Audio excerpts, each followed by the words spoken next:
गांव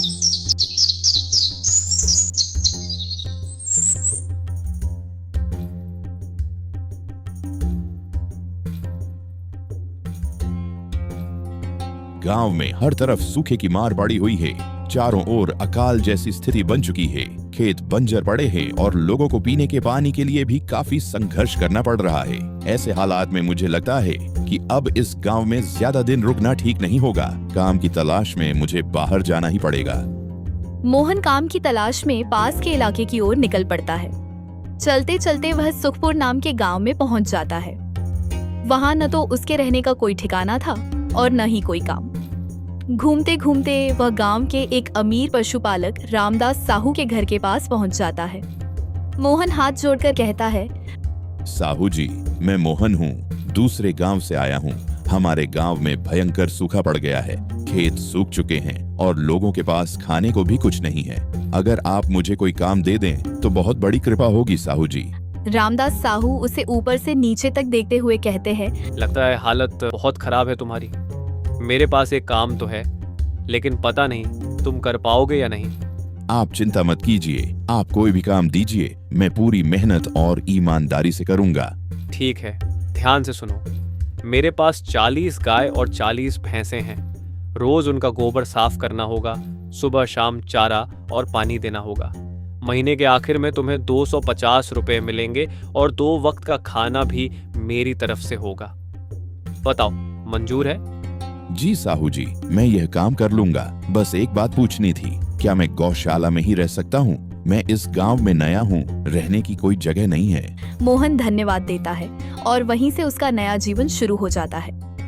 वह रोज तड़के उठकर जानवरों की साफ सफाई करता, उन्हें समय पर चारा पानी देता और पूरे मन से काम करता। उसकी मेहनत देखकर साहू जी भी खुश रहने लगे। कुछ समय बाद साहू जी मोहन को बुलाकर कहते हैं, मोहन, तुम्हारे काम से मैं बहुत खुश हूँ। जानवर पहले से ज्यादा स्वस्थ हो गए हैं और दूध भी ज्यादा देने लगे हैं। आज से तुम्हारी तनख्वाह 250 रुपए से बढ़ाकर 500 रुपए कर रहा हूँ। सालों की मेहनत से उसके पास थोड़े बहुत पैसे जमा हो जाते हैं और वह अपने लिए एक छोटी सी झोपड़ी बनवा लेता है।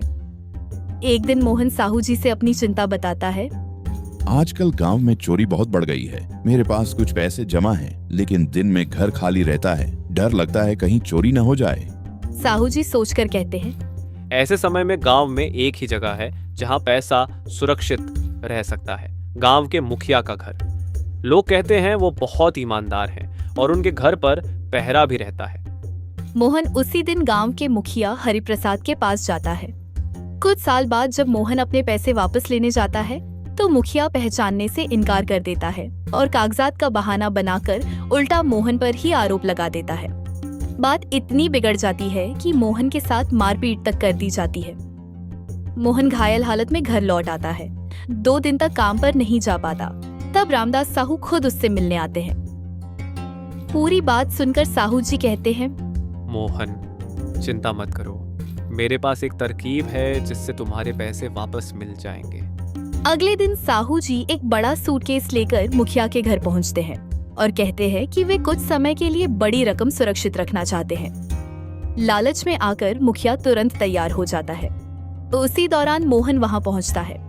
साहू जी के सामने मुखिया अपनी झूठी ईमानदारी साबित करने के लिए मोहन के सारे पैसे लौटा देता है। कुछ देर बाद साहू जी बहाना बनाकर अपना सूटकेस वापस ले लेते हैं और वहां से चले जाते हैं। मुखिया को तब समझ आता है कि लालच के कारण उसने अपनी चाल में खुद को ही फंसा लिया। मोहन भावुक होकर साहू जी को धन्यवाद देता है।